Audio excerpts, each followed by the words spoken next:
If an apple a day keeps the doctor away, then what are you going to do? Sharon Horne-Ellstrom here, and normally I write going to do, but sometimes I just want to say going to or gonna, G-O-N-N-A, gonna do. What am I going to do?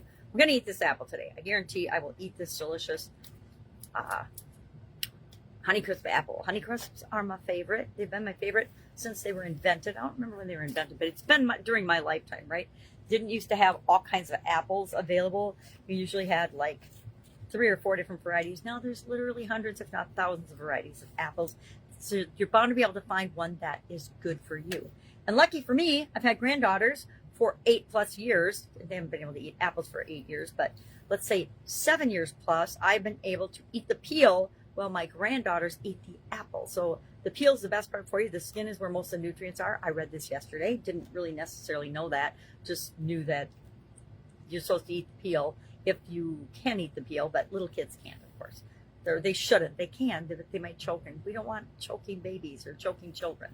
So we don't feed them apple peels or certain things like that. So today that was our idiom for supersize your business. An apple a day keeps the doctor away. It's been around since the 1800s.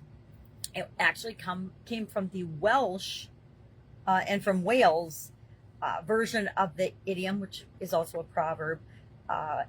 Eat an apple on going to bed, and you'll keep the doctor from earning his bread. I think it's interesting. I think I like an apple a day keeps the doctor away better than eat one before bed and he won't get his bread. Okay, whatever. But by 1913, it had changed to an apple a day keeps the doctor away. And we apply it to a lot of things in our life, right? But it's to remind us that if we eat healthily and take care of ourselves, which is the topic of this, well, we spent a month on, it's today's challenge for the annual challenge today topic. We're reviewing what we talked about throughout the whole month of May, and we're checking in with our physical goal that we set for ourselves. Are we on track to make it by the end of the year? And if we're not, what do we need to tweak and change to make sure that we can get on track? Because we still have time, right? There's plenty of time to achieve our physical goal that we set for ourselves in May by the end of the year, if we've been doing the things we're supposed to do. And if we haven't, we can still hop back on and start again. It doesn't matter if we don't hit the exact target date. What matters is that we reaffirm our commitment to achieving that goal, and then we get it when we get it, right? I'm a big believer in having a date and setting that date, but I also know that life happens and life gets in the way, and we have to be willing to adjust and make changes, or we're always going to be beating ourselves up for not doing the things that we should have done in the first place, which is of no value. So we talked about that idiom today and how it applies to building and growing and supersizing our business. Talked a little bit about logic, if-then statements. If this happens, then that may or may not happen. It's a logical statement and a logical argument. A lot of times, logical arguments are not true, and they're not logical at all.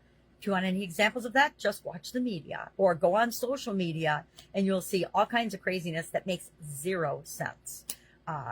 That's a topic for another day. So we're talking about physical well-being, physical goals, physical health on this year's annual challenge. And our assignment today is, again, to review and say, am I on track to achieve my physical goals this year or not? And if we're not, that's not the end of the world. We can just adjust and make a couple of changes to our plans. And then talk about different habits that successful entrepreneurs and business owners have when it comes to growing and building and supersizing their business, so that it will keep the competition away. It will keep the regulators. And I didn't even talk about this today, but I thought about it, but I forgot to talk about it. If we want to keep, in the United States, the IRS off your back and the regulators, depending on the industry that you're in, there's OSHA, there's USDA, there's the FDA, there's all kinds of regulatory agencies depending on the industry and the business that you're in, then you need to have good habits, have good systems, have good processes in place. We talked about that a little bit. All right, that's all I've got today. It's a brand new week. Excited. I love the fall.